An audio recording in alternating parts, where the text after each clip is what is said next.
et je suis très heureux d'être parmi vous ce soir. Alors le titre, il a fallu que je propose 8 titres à Patrick pour qu'il en accepte un. On s'est mis d'accord finalement sur ce titre-là, un peu énigmatique, mais il ne vous a pas effrayé puisque vous êtes là. Entendre dans nos corps l'histoire de l'univers, l'évolution de la vie. Ce que je vais vous proposer ce soir, c'est une rencontre entre deux penseurs exceptionnels que pour ma part je place dans le top 10 de mes penseurs préférés, qui m'ont le plus marqué. Alors Nietzsche, bien sûr, Patrick l'a dit, je suis le seul interprète français qui a consacré 7 ouvrages à Nietzsche. Même Michel Onfray l'a pas fait aussi bien.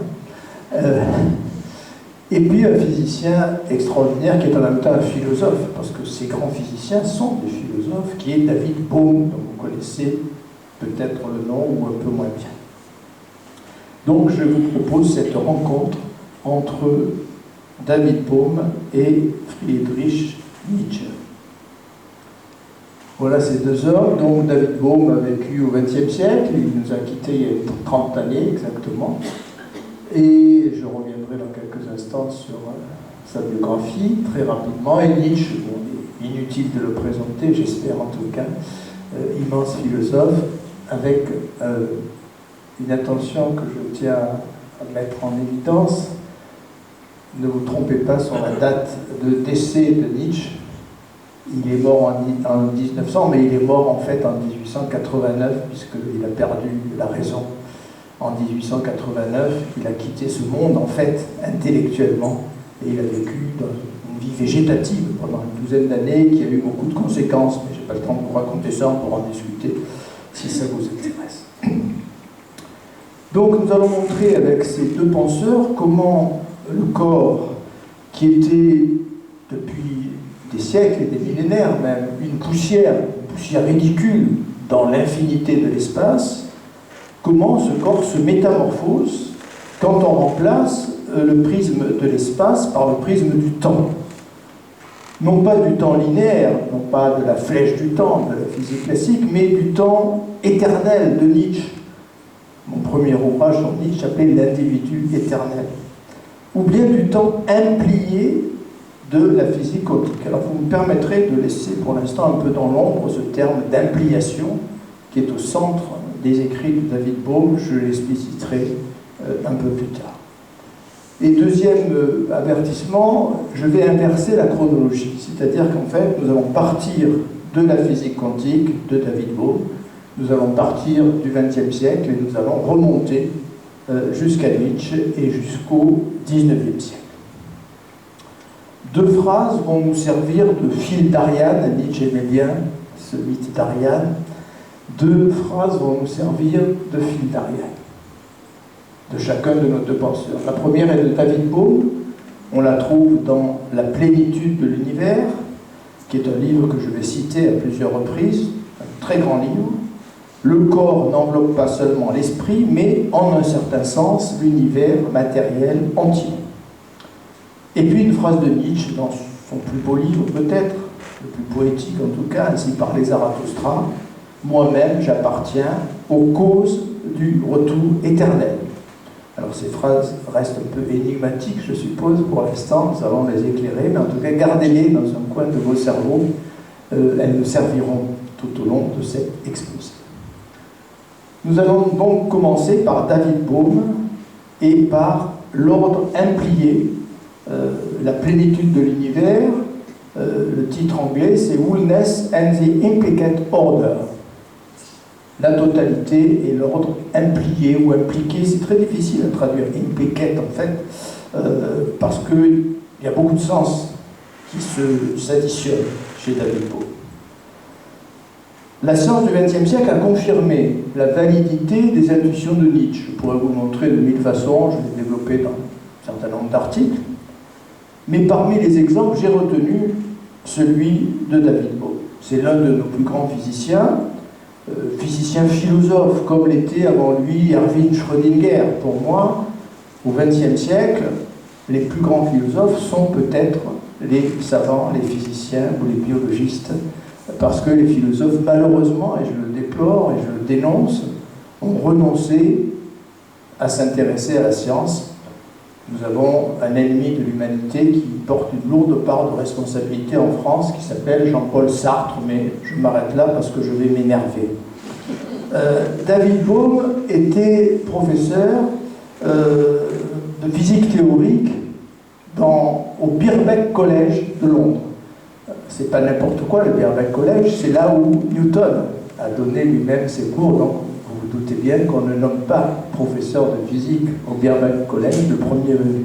C'est donc un très grand physicien, mais en même temps il nous a laissé une œuvre que j'appellerais philosophique tout à fait extraordinaire.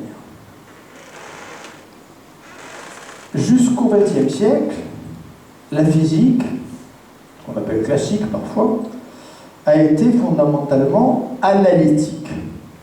Elle se donnait pour tâche de décrypter les parties distinctes dont l'univers est constitué, puis ensuite, une fois qu'elle avait détecté ces éléments, de mesurer les relations causales que ces éléments distincts entretenaient les uns avec les autres. Ce modèle, au fond, il est issu de l'atomisme antique. Ces remarquables philosophes grecs qu'on appelle les atomistes, Leucippe, Démocrite, ensuite Épicure, ensuite Lucrèce à Rome. Ces philosophes atomistes, au fond, créent un modèle qui sera repris par toute la science classique, ce modèle analytique. On considère, nous dit David Bohm, dans cette vision, chaque partie de l'univers comme étant indépendante, essentiellement indépendante, et existant par elle-même ou auto-existante. Voilà quel est ce modèle explicatif, ce paradigme, pour employer un grand mot, que vous connaissez sans doute. Donc j'analyse le réel, je distingue les éléments, et ensuite je m'intéresse aux relations causales, en particulier aux relations que les forces créent entre ces différents éléments.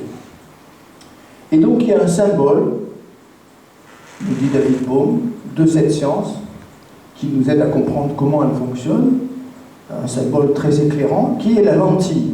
La lentille optique, elle est commune aux lunettes des astronomes, qui éclairent à l'infiniment grand, et au microscope des biologistes qui explorent l'infiniment petit.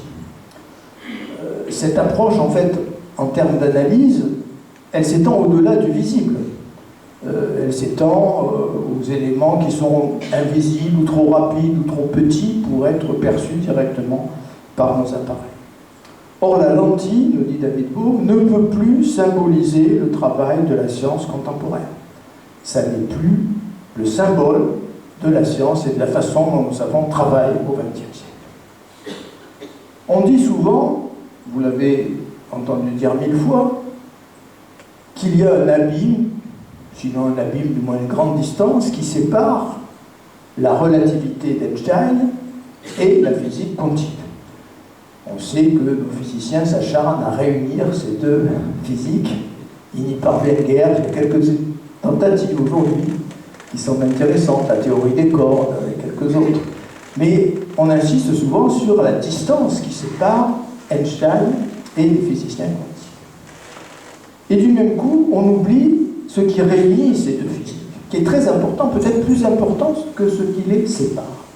Et c'est ce que David Bohm a le mérite de mettre en évidence en nous disant que la relativité et la théorie des quantoises se rencontrent dans le fait que toutes deux impliquent la nécessité de regarder le monde comme un tout individu. C'est-à-dire qu'on a aussi bien chez Einstein, en fait, si on y réfléchit bien, que dans la physique quantique, cette idée que le monde est un tout, au fond inanalysable d'une certaine manière. On peut l'analyser, il faut l'analyser, parce qu'on ne peut pas faire autrement, bien entendu, étant donné le cerveau dont la nature nous a dotés, mais en même temps, on sait que ce monde est un tout dans lequel les éléments sont tous interconnectés, et on ne peut plus raisonner en termes d'analyse ou en termes atomes. Et ce tout individu, eh bien, dans ce tout individu, c'est la suite de la formule de David Bohm, toutes les parties de l'univers, y compris l'observateur, très important évidemment cet incident, elle est même capitale, y compris l'observateur et ses instruments, se fondent et s'unissent en une seule totalité. Et là, en effet, on oublie trop souvent la proximité, finalement, de la relativité einsteinienne et de la physique quantique. Vous savez bien, si vous connaissez, ne serait-ce que très vaguement, la théorie de la relativité, que chez Einstein, l'observé dépend de l'observateur. Le monde observé change totalement selon la position et la vitesse de l'observateur. Eh bien, on a la même chose, évidemment. Donc, cette inséparabilité de l'observateur et de l'observé, qu'on attribue généralement à la physique quantique, et à elle seule, elle est tout à fait présente dans la théorie de la relativité d'Einstein. Et donc, ce symbole qui était la lunette, qui était la lentille, ne convient plus du tout à la science contemporaine. Il nous faut une nouvelle image, il nous faut un nouveau symbole, il nous faut un nouveau modèle. Et ce modèle, il existe. Il existe un objet, nous dit David Bohm, mais c'est sa découverte entre guillemets, il existe un instrument, un objet, qui est à la physique d'aujourd'hui ce que la lentille a été à la physique classique. Cet instrument, c'est l'holographe. L'holographe, littéralement, ce qui écrit ou ce qui inscrit la totalité. Ça vient du grec, holon, le tout, graphein, d'écrire. L'holographe, c'est cet appareil qui permet de produire des hologrammes. Alors on croit tous savoir aujourd'hui ce qu'est un hologramme, parce qu'aujourd'hui on a mis l'accent sur une dimension particulière de l'hologramme. On a tous entendu parler des hologrammes, c'est-à-dire de ces images à 3 dimensions. Souvenez-vous de la campagne présidentielle d'il y a 5 ans, comme ça je ne me mouille pas. Souvenez-vous de Mélenchon. Mélenchon intervient en même temps, le même jour, à la même heure, dans 10 ou 15 villes de France, par des hologrammes qui le représentent. Il s'adresse au public, il n'est pas là, c'est une image virtuelle. Donc aujourd'hui, on retient ça de l'hologramme. Pour nous, l'hologramme, c'est cette image un peu mystérieuse, à 3 dimensions, que l'on peut prendre pour la réalité, que l'on peut confondre pour la réalité. Mais ce n'est pas ça qui intéresse David Bohm.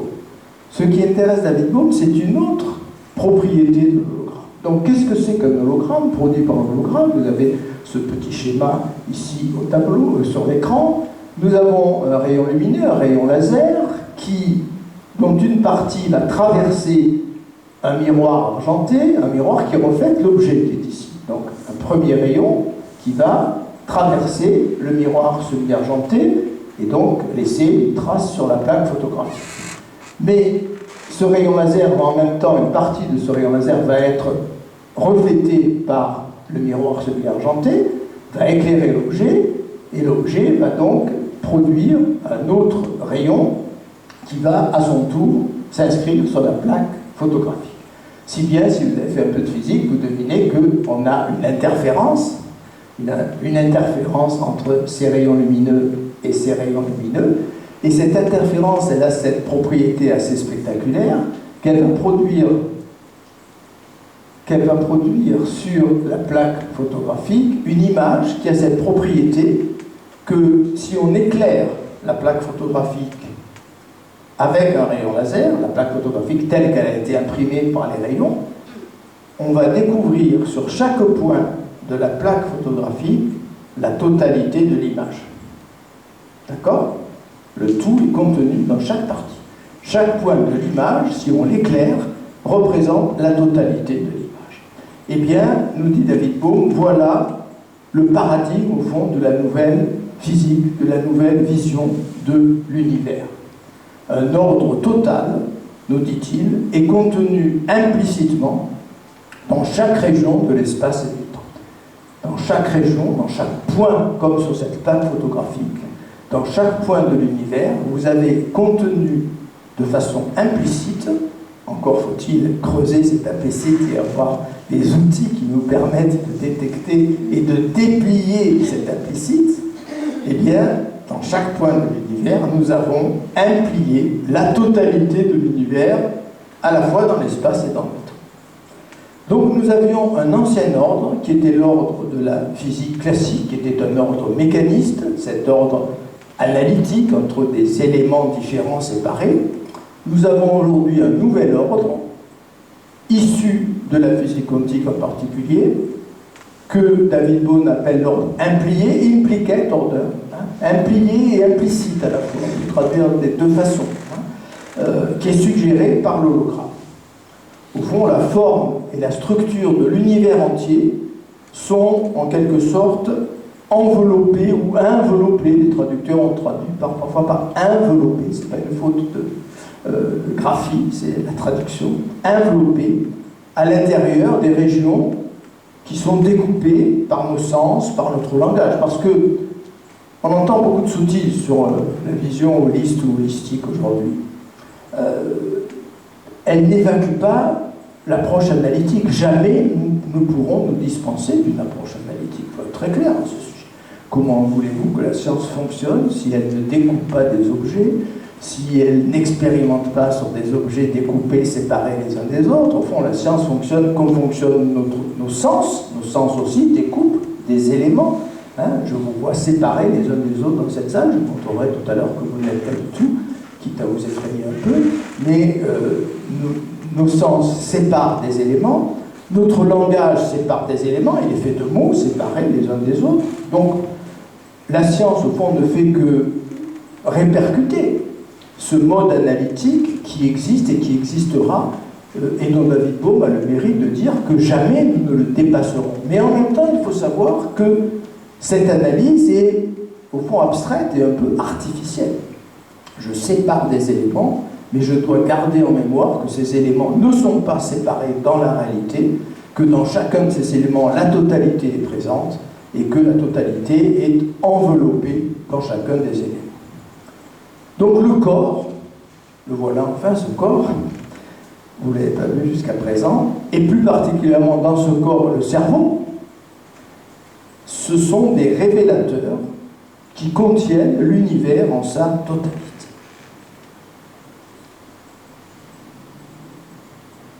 On dit souvent, je l'ai évoqué tout à l'heure, que la physique quantique insiste sur un principe qui est l'inséparabilité de l'observateur et de l'observé. Je vous ai montré que ce principe est aussi valide dans la théorie de la relativité d'Einstein. Avant la relativité et la physique quantique, nous étions dans ce qu'on pourrait appeler l'illusion objectiviste. L'illusion objectiviste, elle sépare l'observateur et l'observé. Elle sépare le sujet conscient et la réalité objective, comme si cette réalité objective pouvait exister indépendamment du sujet conscient. On sépare le sujet et l'objet. C'est cette vision dualiste qui a été ébranlée par toutes les découvertes de la science du XXe siècle, pas seulement par la physique, par la biologie également, et bien d'autres disciplines. Au fond, toutes les illusions dualistes vont se trouver dénoncées, réfutées les unes après les autres. Et donc, à l'opposition de l'esprit et de la matière, la nouvelle physique substitue une vision qu'on peut appeler moniste. Le monisme, c'est le contraire du dualisme en philosophie. Une vision qui suggère, je cite David Bohm, que si l'on s'enfonçait dans les profondeurs infinies de la matière, on toucherait quelque chose de très proche de ce qu'on atteint dans les profondeurs de l'esprit. C'est troublant, hein. Si on allait au fin fond de la matière, on trouverait quelque chose d'équivalent à ce qu'on pourrait trouver si on allait dans les profondeurs de l'esprit. Autrement dit, vous voyez, c'est un problème de contenant et de contenu. Est-ce l'univers qui contient ce cerveau que j'ai grossi évidemment démesurément, mais qui est ce petit objet dans l'univers infini, ou est-ce le cerveau qui contient l'univers, l'image du bas de l'écran, l'univers est à l'intérieur de notre cerveau, il n'est pas un objet extérieur indépendant de notre cerveau, nous ne faisons qu'un avec cet univers. Et donc, à cette opposition du corps et du monde extérieur, succède une conception unitaire qu'on appelle aujourd'hui souvent systémique. J'aime pas trop le mot systémique, c'est Edgar Morin qui a vulgarisé, vous le savez sans doute, ce mot. David Bohm préfère la notion de holisme. Systémique, c'est du latin, holisme, c'est du grec, holos, la totalité. Moi, je suis attaché à cette idée d'approche holiste ou holistique de la réalité. La nature ne nous est pas extérieure, les philosophes l'avaient compris, beaucoup de philosophes l'avaient compris depuis très longtemps. On peut penser à Kant, par exemple, et à quantité d'autres, et même à Descartes. Au fond, la nature n'est pas dehors. Vous-même, en ce moment, vous n'êtes pas dehors. Quitte à vous inquiéter, vous êtes dans mon cerveau. Est-ce que vous existez dehors? Vous seul le savez, mais peut-être que vous n'existez pas. C'est l'argument solipsiste chez Descartes. Et si je vous avais inventé, et si vous étiez parti de mon rêve? Alors, ne délirons pas. Mais en tout cas, vous n'êtes pas en ce moment une réalité extérieure, vous êtes dans ma tête et vous êtes dans mon sein. Donc la nature n'est pas extérieure, en aucune façon. Elle est bien à l'intérieur de notre corps, elle est bien à l'intérieur de notre cerveau, elle est d'une certaine manière construite par le corps et par le cerveau. Il en est de même des objets techniques, des objets de la civilisation. Les objets de la civilisation, les objets que l'homme a produits au cours de son histoire, on pourrait considérer, au fond, ce sont des projections successives de significations qui sont d'abord impliées ou implicites dans le corps et dans le cerveau. Je cite une phrase un petit peu complexe, mais je ne peux pas ne pas la citer. David Bohm écrit « La plus grande partie de l'environnement dans lequel nous vivons peut être considérée comme le résultat somatique du sens que les objets matériels ont eu aux yeux des hommes au cours des âges. Par extension, on peut considérer que même notre rapport à la nature et au cosmos découle de ce qu'il signifie pour nous. Toute la nature, y compris notre civilisation qui en est issue, et qui est encore une partie de la nature, bien sûr, tout est nature, toute la nature est un mouvement à la fois soma signifiant et signa somatique. Alors, c'est un peu compliqué, mais retenez au moins pour l'instant ces deux éléments. Ce mouvement de la réalité, entre guillemets, on peut le considérer comme soma signifiant, c'est-à-dire c'est le corps qui produit les significations qu'il va ensuite projeter sur ce qu'il croit être à l'extérieur de lui, ou bien signa somatique, c'est ce sens qu'il croit découvrir en dehors de lui, qu'il va incorporer dans son corps. Il est regrettable que la science, qui s'était approchée de ces idées dès le XIXe siècle, ait creusé un fossé entre le corps et le monde. La notion d'ordre implié nous invite à combler ce fossé, à inverser la démarche de la biologie, par exemple, de Descartes, la biologie mécaniste, le corps-machine de Descartes.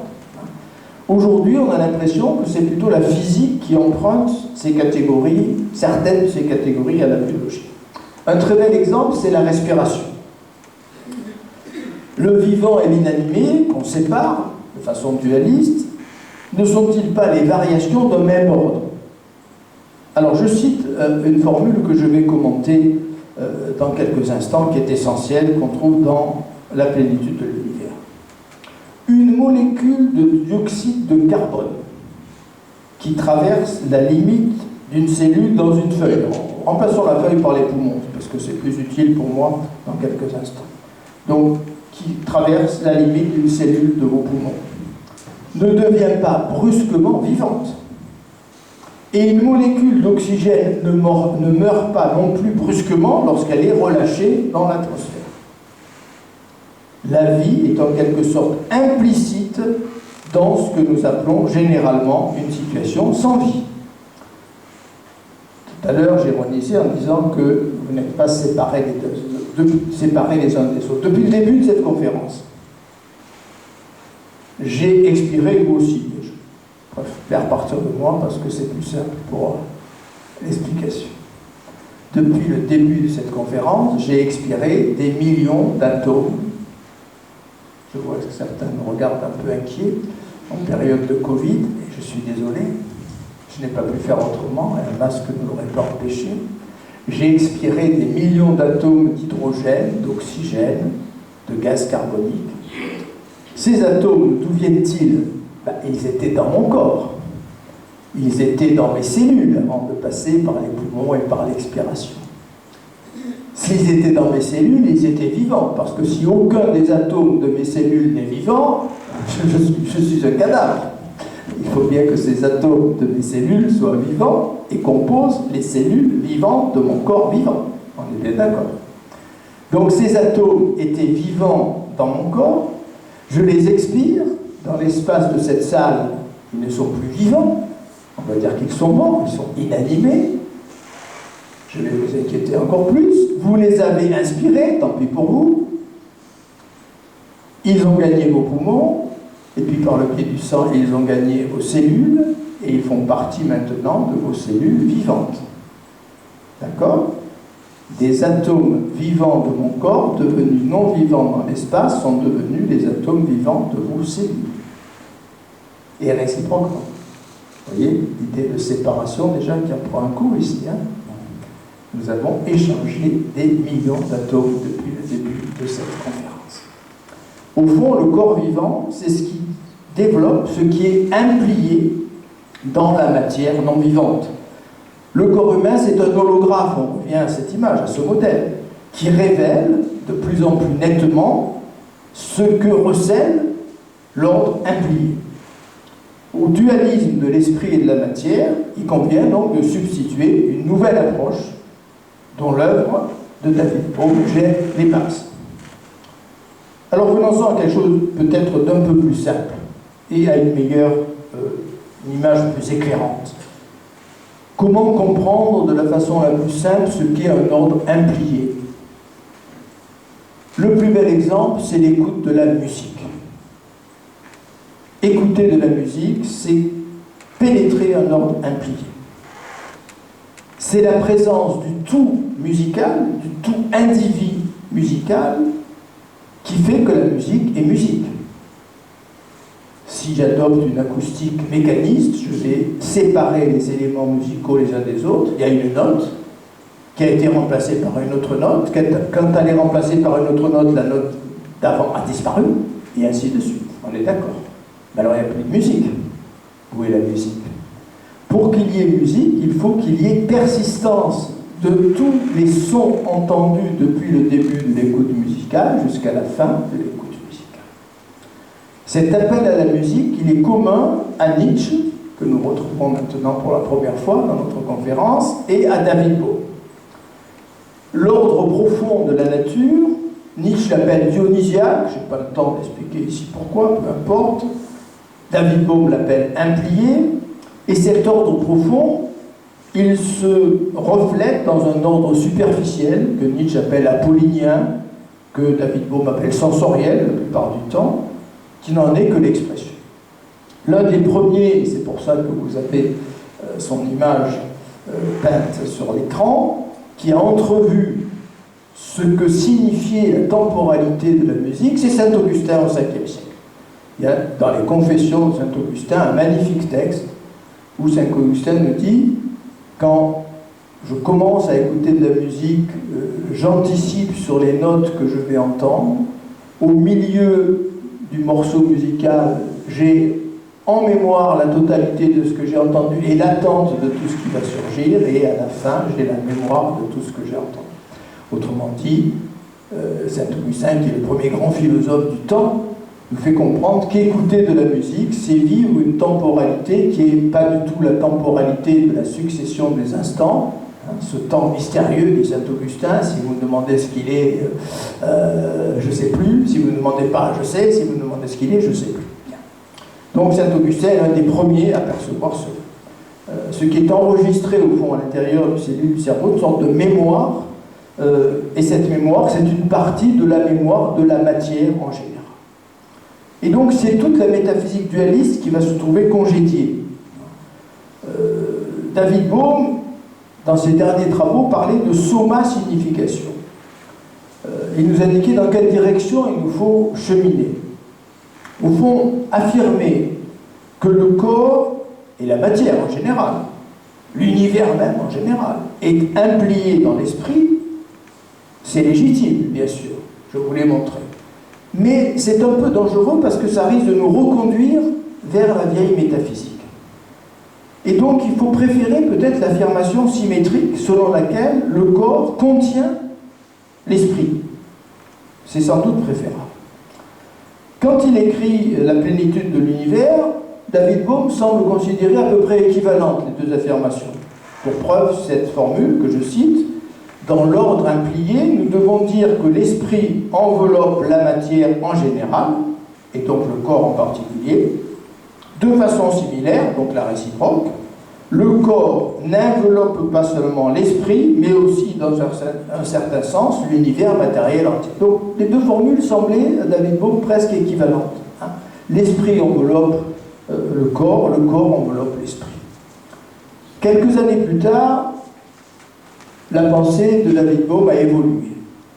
Et en particulier dans ce merveilleux ouvrage, un de ses tout derniers, Unfolding Meaning, c'est la retranscription d'un séminaire que David Bohm a tenu en Angleterre avec des personnalités éminentes, des physiciens, des philosophes. C'est un très très beau livre, malheureusement devenu introuvable. Je l'avais dans ma bibliothèque. Comme bien des livres de ma bibliothèque, j'ai eu la faiblesse de le prêter à quelqu'un qui ne me l'a pas rendu. C'est pour ça que je ne prête plus mes livres aujourd'hui, ne me les demandez pas. J'ai pu le retrouver par miracle sur Internet en occasion. C'est un livre absolument remarquable.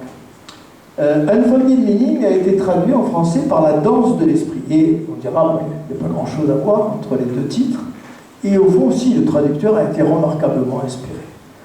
Il a été remarquablement inspiré, je vais vous montrer dans quelques instants pourquoi. En fait, dans ce livre, on s'aperçoit que ces deux notions qui étaient équivalentes, soma, signification, signa, somatique, eh bien, ne sont plus équivalentes. Au centre de l'ouvrage, on a la notion de soma, signification, c'est-à-dire un privilège accordé au corps.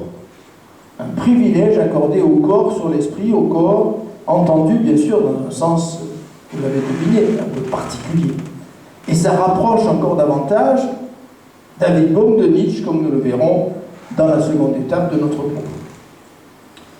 Le philosophe et le physicien ont en commun cet appel au paradigme musical. Mais il y a un nouveau rapprochement entre les deux qui est la danse. C'est pour ça que j'aime beaucoup ce titre, La danse de l'esprit. Bon, ce n'est pas l'équivalent du titre anglais, mais c'est un titre intelligent. Chez Nietzsche, la danse est très présente. La danse, c'est le symbole pour Nietzsche de l'absence de sérieux, de l'absence de lourdeur.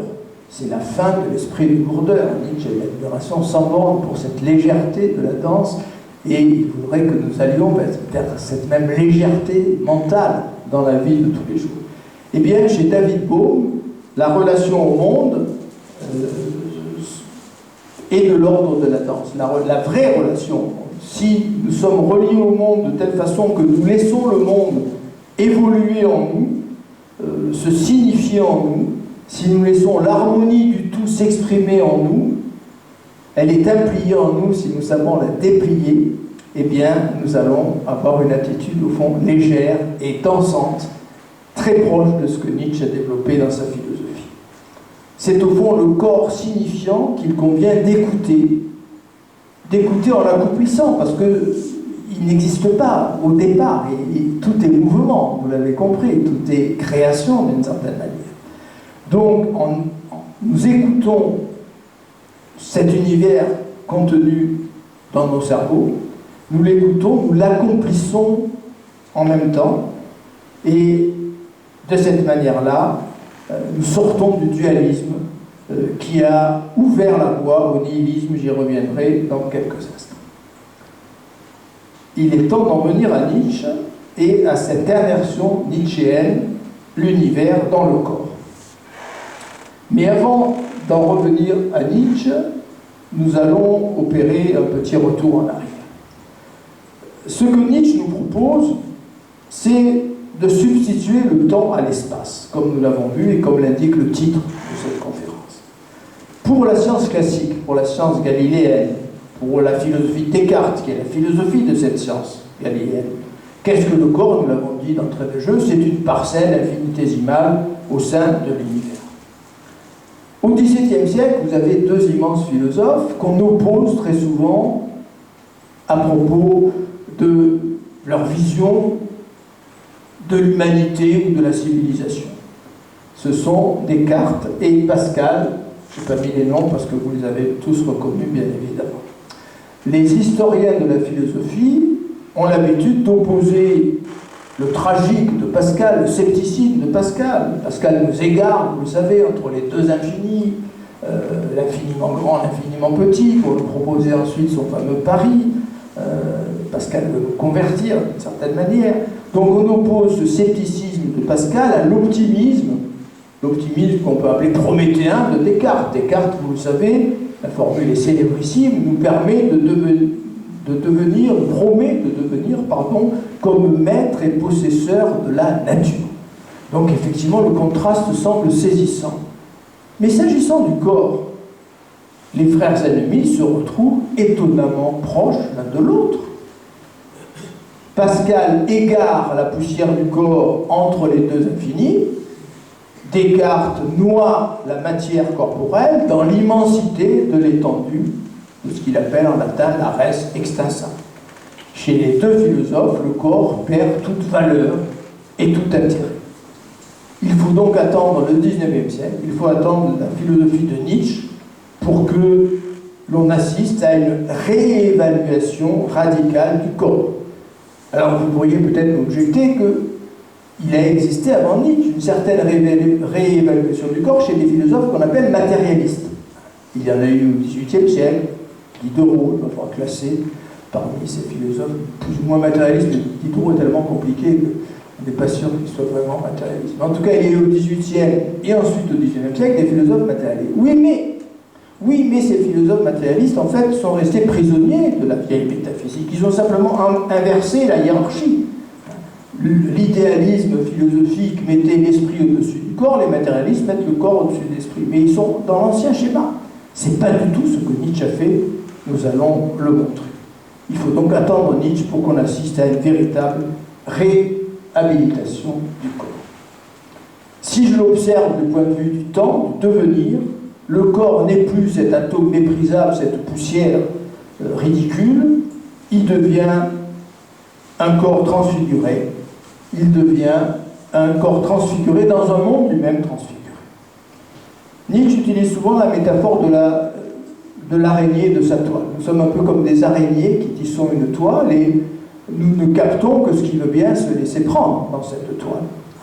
Là encore, il n'y a pas de monde en soi. La nature, c'est ce que nous avons pris d'époque en époque dans les mailles de notre toile.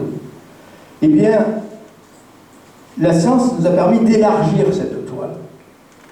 Nous captons aujourd'hui une richesse infinie, inouïe, un panorama grandiose. Et du même coup, la tentation qui existait dans l'ancien monde d'imaginer un au-delà, d'imaginer une éternité par-delà le monde sensible, devient un peu ridicule. Il y a un auteur qui avait anticipé cela, c'est Shakespeare. Il n'est pas le seul, peut-être que certains grands Italiens de la Renaissance, Giordano Bruno ou quelques autres, avaient déjà été dans cette direction. Que fait dire Shakespeare à Hamlet? S'il y a des anglicistes distingués parmi vous, ils repéreront dans cette phrase une grave faute de grammaire. Non, c'est la langue de l'époque de Shakespeare, il n'y a pas de faute. There are more things in heaven and earth, Horatio, than are think of in your philosophy. Il y a plus de choses au ciel et sur terre, Horatio, que tu n'en peux rêver ou qu'il n'en a été rêvé dans ta philosophie. Donc l'univers est plus vaste encore que tout ce que je peux imaginer. Il contient tout ce que je peux imaginer et bien au-delà de ce que je peux imaginer. Et donc du même coup, si cet univers a cette immensité et cette richesse, pourquoi aller chercher en dehors de l'univers quelque chose, alors que je n'aurai jamais assez de temps pour épuiser cette richesse de l'univers? Donc la science a redonné au monde, au fond, son infinité. Nietzsche congédie l'astronomie classique, celle de Newton, au fond. Il est passionné, et les commentateurs ont souvent oublié, par les sciences de son temps, qu'il connaît remarquablement. Et donc, il va s'appuyer sur une partie de la science du XIXe siècle pour réinventer, en quelque sorte, le devenir. Le monde nous est redevenu infini, une fois de plus, écrit-il. Pourquoi redevenu? Parce que cette idée d'un univers infini, elle a déjà fait époque dans l'histoire. Peut-être en Orient, mais Nietzsche connaît moyennement la pensée orientale, même s'il a quelques lueurs, mais en tout cas chez les Grecs.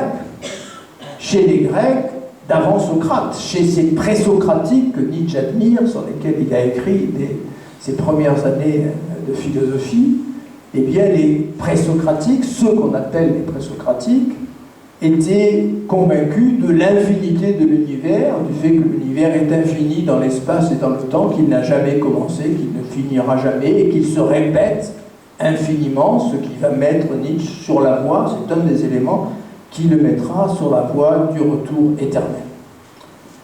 La science libère de nous, en arrière de nous, l'immensité de la préhistoire, l'immensité des temps archaïques.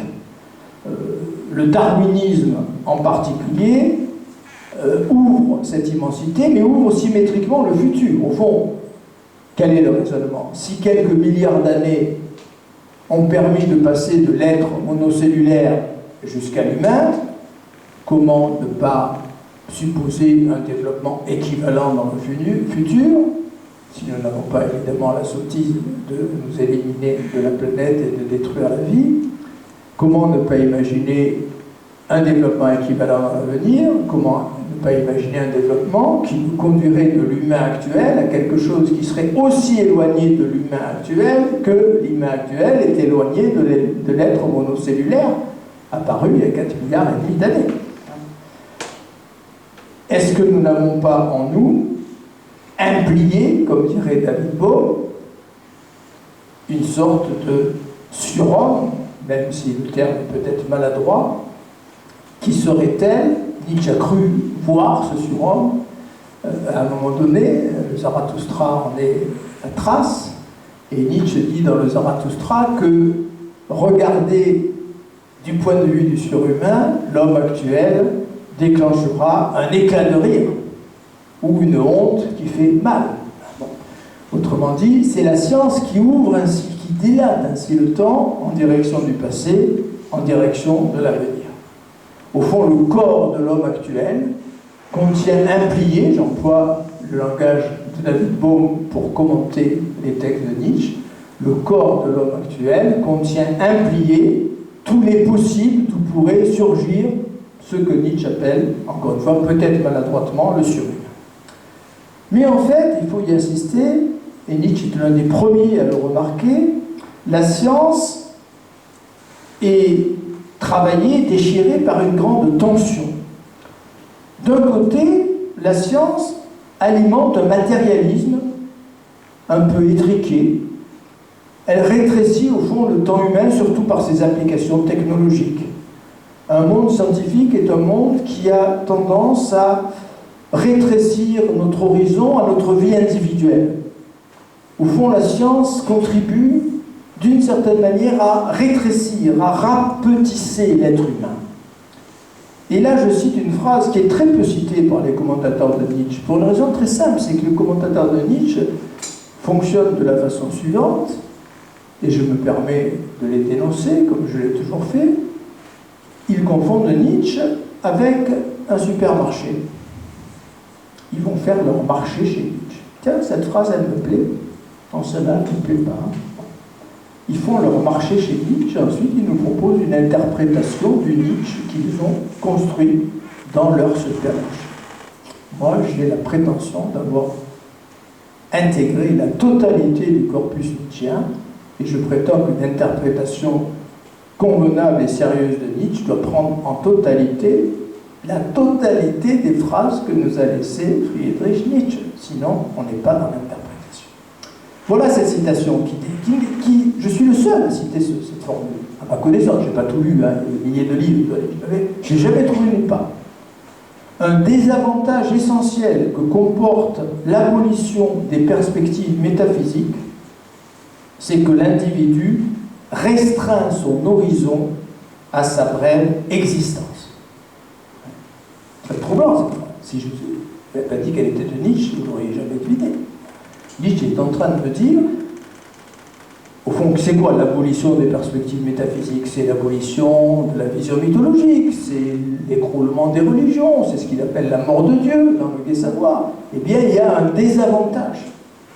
Et effectivement, si je lis le fameux texte du Gai Savoir, paragraphe 125, Dieu est mort, je m'aperçois que c'est un texte angoissé. C'est pas chic, Dieu est mort, on va s'éclater. Non. Ça veut dire qu'effectivement, il y a un prix à payer très très lourd. Est-ce que nous serons à la hauteur de ce meurtre de Dieu, au fond, que nous avons commis? Donc, cette science, elle a un effet pervers. Mais en même temps, il ne s'agit pas chez Nietzsche d'avoir la nostalgie évidemment de l'ancien monde et de l'ancienne religion et de l'ancienne mythologie. En même temps, d'un autre côté, cette même science ouvre notre regard sur l'infini, l'infini du devenir, nous l'avons dit. Elle impose une nouvelle échelle temporelle, elle dessine un panorama grandiose. Elle nous permet, je cite Nietzsche, d'acquérir un regard qui embrasse des millénaires. C'est la science qui nous permet cela. Il n'y a que la science qui nous permet d'acquérir un regard qui embrasse des millénaires, la physique, l'astrophysique, la biologie. Cette intuition, Nietzsche l'a eue très tôt. Dès ses premiers écrits, à 18 ans, il écrit un texte étonnant, Fatum et Histoire, qui, précisément, établit ce lien entre l'individu et l'infinité du temps. À la même époque, il y a un fragment qu'on trouve dans l'œuvre posthume extrêmement intéressant. Je remets sur l'écran l'image déjà projetée tout à l'heure. Il compare le corps à une œuvre d'art. Voilà ce qu'il écrit. L'œuvre d'art et l'individu sont une répétition du processus originaire dont le monde est sorti. En quelque sorte, une boucle de vague dans la vague. Ein Wellenring in der Welle. Vous constatez que le corps et l'œuvre d'art sont, pour ainsi dire, cosmologisés. Le corps est œuvre d'art, l'œuvre d'art est organique. Le corps et l'œuvre d'art sont des microcosmes qui expriment différemment le même jeu créateur. Et donc il y a autant de réalité dans le corps que dans l'univers en sa totalité.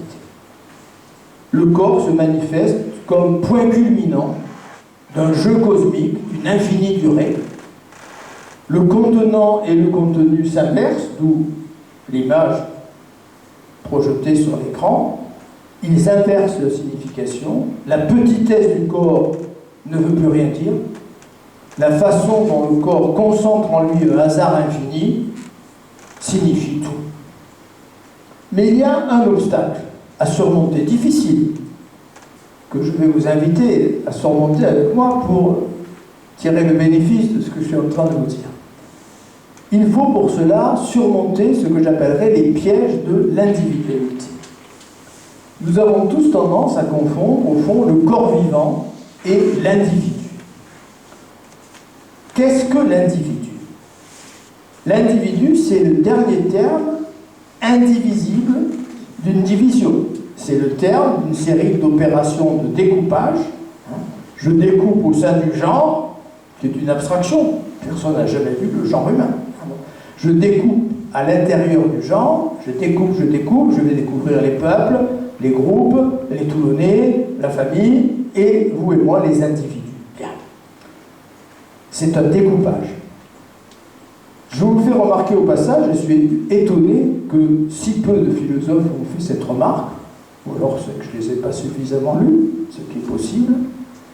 Je vous signale que individu, c'est exactement le même mot que atome. On est d'accord? Atome, c'est du grec, atomos, un, c'est câble, individu, c'est du latin, individuum, indivisible. Atome, c'est le même mot qu'individu, individu, c'est le même mot que atome. Donc ne nous étonnons pas qu'une civilisation qui est choisie comme modèle d'appréhension de la réalité, cette approche atomistique, analytique dont nous avons parlé, soit aussi une civilisation qui est cheminée vers un individualisme radical, vers un individualisme que certains appellent aujourd'hui narcissique. L'individu aujourd'hui est le centre de tout, il est le centre du monde, il pense avoir tous les droits. Nietzsche nous avait averti très tôt, en 1871, avant même sa première œuvre, La naissance de la tragédie. Voilà ce qu'il écrit en 1871.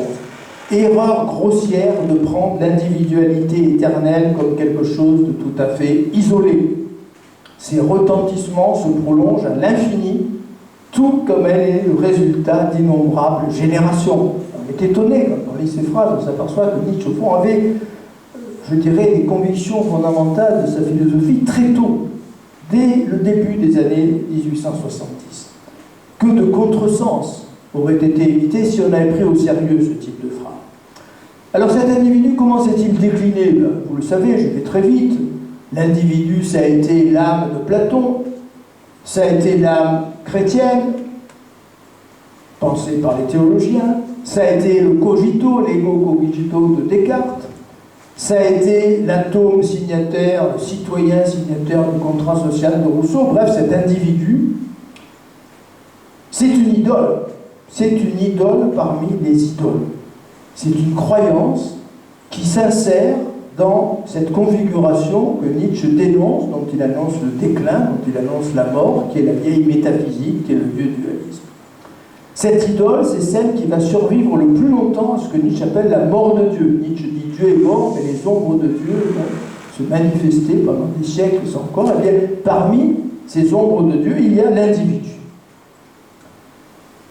Moi, je distingue, écrit Nietzsche en 1881, les imaginaires individus, c'est-à-dire une fiction, et les vrais systèmes de vie. Chacun de nous en est un. On les confond l'un dans l'autre alors que l'individu n'est qu'une somme de sensations conscientes, de jugements et d'erreurs, une croyance, un petit morceau du vrai système de vie. Nietzsche, sur ce plan, est proche du bouddhisme et peut-être du bouddhisme zen. J'aime beaucoup cette belle phrase d'un moine zen, Muso Soseki. J'ai jeté cette toute petite chose qu'on appelle moi, et je suis devenu le monde immense. Je suis persuadé que Nietzsche aurait apprécié cette phrase. Dépassement des pièges de l'individualité et ouverture à quelque chose de tout à fait autre et de beaucoup plus profond.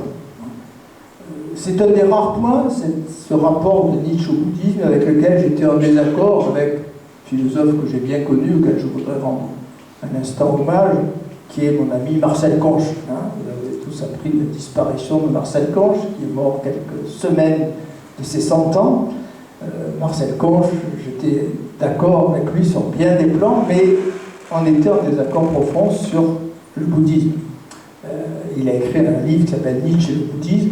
Il essaye de montrer que Nietzsche est tous antipodes du bouddhisme. Je ne suis pas du tout d'accord. On en a souvent discuté avec le regretté Marcel Conche. Je pense que Nietzsche est très proche du bouddhisme sur bien des plans. Alors, supposons ensemble qu'on soit capable de surmonter ce que j'ai appelé les pièges de l'individualité. Qu'allons-nous découvrir dans notre corps? Si l'on purifie notre regard de la vieille métaphysique, qu'est-ce qu'on va découvrir impliqué dans notre corps? J'ai envie de répondre tout simplement l'éternité. Alors la formule est peut-être un peu provocante, mais je la maintiens. Tout simplement l'éternité. Dans notre corps se trouve impliquée l'éternité de la nature, l'éternité du cosmos que notre corps renferme. On revient à cette image. L'infinité du passé dont notre corps est l'aboutissement. Il a fallu des milliards d'années pour que dans la nature apparaissent ce corps et ce cerveau. Et l'infinité à venir, qui va dérouler sa trame à partir de lui. Ceci peut éclairer, ce que je viens de dire, peut éclairer la citation initiale, le fil d'Ariane que je vous avais donné, qui était peut-être difficile à comprendre. Moi-même, j'appartiens aux causes du retour éternel.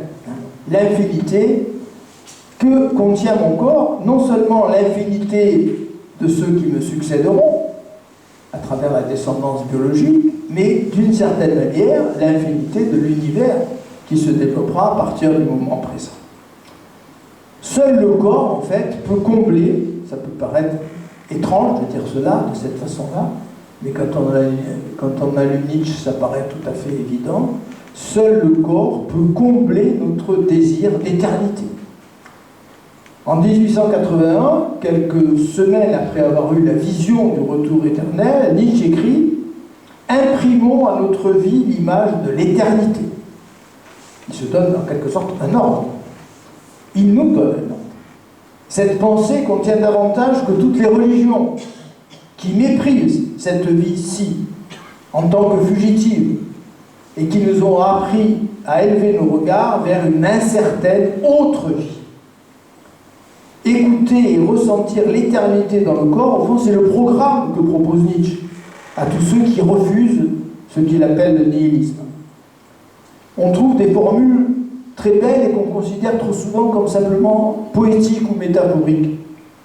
Par exemple, dans le Gai Savoir, Nietzsche s'adresse à celui, je cite, qui regarde au-dedans de lui-même comme à l'intérieur d'un immense univers et qui porte en soi des voies lactées. Ou bien dans le Zarathustra, il dit « Nous avons en nous un chaos qui pourrait un jour enfanter une étoile qui danse ». Je reproche à beaucoup de commentateurs de Nietzsche de n'avoir vu chez Nietzsche que des métaphores ou que de la poésie. Certes, il y a des métaphores et de la poésie chez Nietzsche, mais il n'y a pas que des métaphores.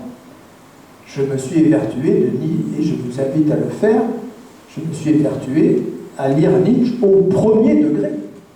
Très souvent, quand on lit Nietzsche au premier degré, on découvre des choses assez extraordinaires. Si on élimine l'idée qu'il s'agit simplement de belles images ou de belles métaphores, si on lit Nietzsche au premier degré, tout simplement, eh bien on découvre des ouvertures extraordinaires. Beaucoup de formules de Nietzsche doivent être lues au premier degré.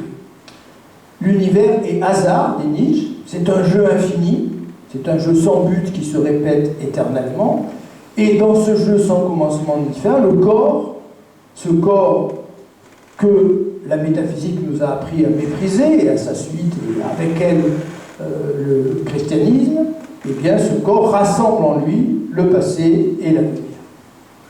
Vous avez une magnifique formule dans les cahiers non publiés. Le corps est le fait le plus complexe du monde, le suprême hasard. Formule sublime. Il faudrait beaucoup de temps pour commenter et tirer tout le bénéfice d'une formule comme celle-là. Mais le fait le plus complexe, le corps est plus complexe. On dit souvent, les biologistes vous disent qu'il y a plus de neurones dans le cerveau que d'atomes dans l'univers. Bon, c'est de toute façon peut-être un peu simplette d'approcher cette complexité, mais c'est un certain éclairage au fond sur cette complexité. Rien n'est plus complexe que le cerveau d'un être humain. Et c'est le suprême hasard. Donc le corps cesse d'être un atome dans l'espace infini, c'est au contraire l'infinité spatio-temporelle qui se rassemble dans cette merveilleuse complexité. Alors il est temps de conclure, avant que je vous lasse. Je vais essayer de vous montrer que nous ne sommes pas des poussières d'étoiles. Vaste programme. Beaucoup de physiciens, beaucoup d'astrophysiciens, dans la seconde moitié du XXe siècle, semblent donner raison à Nietzsche, aller dans le sens de Nietzsche. C'est le cas d'un des plus talentueux de ces vulgarisateurs de l'astrophysique, qui est Hubert Reeves. J'ai bien entendu, comme vous, je pense, un grand respect pour Hubert Reeves. C'était un personnage délicieux en même temps, très fatigué aujourd'hui. Je voulais l'inviter à la gare il y a 2-3 ans, mais il n'a pas pu nous rejoindre. Lorsque Hubert Reeves fait remonter notre généalogie à l'instant du Big Bang, il semble se rapprocher de Nietzsche. Il semble apporter à Nietzsche la caution de l'astrophysique. Je cite ces mots de Patience dans l'azur, qui est un des beaux livres d'Hubert Reeves. L'homme descend du primate, descend avec des guillemets. Chaque fois que le descend apparaît dans le texte, il y a des guillemets. L'homme descend du primate, le primate descend de la molécule descend de l'atome descend du quark. Nous avons été engendrés dans l'explosion initiale, au cœur des étoiles et dans l'immensité des espaces intersidéraux. Très belle formule, on est tenté de dire, voilà, on est chez Nietzsche là. De même, quand il affirme que nous sommes des poussières d'étoiles, c'est une de ses formules les plus célèbres, c'est le titre d'un de ses beaux ouvrages, Hubert Reeves renoue apparemment cette alliance entre le corps et l'univers qui est omniprésente dans la pensée de Nietzsche. Oui, mais en réalité, quoi de moins nietzschéen que cette expression à connotation biblique? La poussière, ça nous vient en droite ligne de l'Ancien Testament. À résonance pascalienne. On a vu ça préalablement dans la conférence. Faire de l'homme une poussière d'étoiles, est-ce que ce n'est pas d'évaluer une fois de plus le corps? Est-ce que ce n'est pas substituer à la poussière finale de la vie vaniteuse, la poussière initiale de la purée cosmique. Il me semble qu'Hubert Reeves, malgré tout le respect que je lui dois, ressuscite un regard spatialisant, une vision atomistique qui noie le corps dans l'immensité cosmique. Aux métaphores d'Hubert Reeves, je préfère personnellement ces belles formules d'Alexandre Caldas. Je ne sais pas si vous connaissez Alexandre Caldas, c'est un de mes chouchous. C'est quelqu'un qui a vécu toute sa vie dans un ashram de l'Inde et qui nous a laissé un livre merveilleux qui s'appelle Le Dieu de Dieu. J'en parlerai à Sanary au mois d'avril dans une autre conférence. Notre généalogie ne s'arrête pas à la naissance de la Terre. Vous avez un extrait de la formule, je cite le texte entier. Notre généalogie ne s'arrête pas à la naissance de la Terre, ni même à celle de notre système solaire ou de la Voie lactée. Elle remonte à ce qu'on appelle aujourd'hui purée cosmique, après l'avoir nommé chaos. Elle remonte jusqu'au Big Bang et avant. Et tout cela est en nous comprimé, résumé, inconscient ou supraconscient et actif. Tout cela, en définitive, est nous. Où commençons-nous alors et où est notre fin? Donc je préfère cette formule de Caldas au texte d'Hubert Reeves préalablement cité. Ou bien je préfère un vieux poème soufi. Vous savez que le soufisme, c'est ce courant spiritualiste de l'islam. Ce poème soufi est cité par Alexandre Caldas. Quand j'étais pierre, j'ai donc symbolisé ce poème par ce petit schéma. Quand j'étais pierre, je suis mort et je suis devenu plante. Quand j'étais plante, je suis mort et je suis parvenu au rang d'animal. Quand j'étais animal, je suis mort et j'ai atteint l'âge d'homme. Pourquoi aurais-je peur? Quand ai-je perdu quelque chose en mourant? Très beau texte. Mais à ces belles formules de Caldas ou de ce poème de soufi, vous me permettrez de préférer les écrits de Nietzsche. C'est Nietzsche qu'il faut lire et relire. C'est sur sa pensée qu'il faut prendre appui. Et en particulier, et ce sera mon dernier mot, prendre appui sur Nietzsche pour s'opposer à la catastrophe qui nous menace, au délire des apprentis sorciers de la biologie, au fantasme manipulatoire de nos biologistes transhumanistes. On croit naïvement que le corps revient en force avec le transhumanisme. Non, le transhumanisme veut court-circuiter ce corps produit de milliards d'années d'évolution. Il a l'orgueil fou de vouloir créer un nouveau corps, un corps meilleur, un corps plus parfait. Ce transhumanisme, on le sait trop peu, et on le dit trop peu, il est lié à un courant gnostique très présent dans l'université américaine. Ce courant, je résume en quelques mots sa doctrine et sa certitude, la nature est mauvaise. Dieu a raté son coup. En fait, Dieu n'est pas le vrai Dieu. Hein. C'est les cathares qui avaient dit ça, et ces gnostiques disent la même chose. Il y a un faux Dieu qui a créé le monde pourri dans lequel nous sommes. Et donc il faut remplacer ce monde pourri par un vrai monde, sérieux, en le reliant à l'intelligence supérieure. C'est le délire des transhumanistes. Eh bien, le rempart, et j'ai écrit un article à ce sujet il y a bien des années, le rempart contre les délires des apprentis sorciers de la biologie, contre les délires des transhumanistes, il s'appelle Friedrich Nietzsche. Merci de m'avoir écouté avec autant d'attention.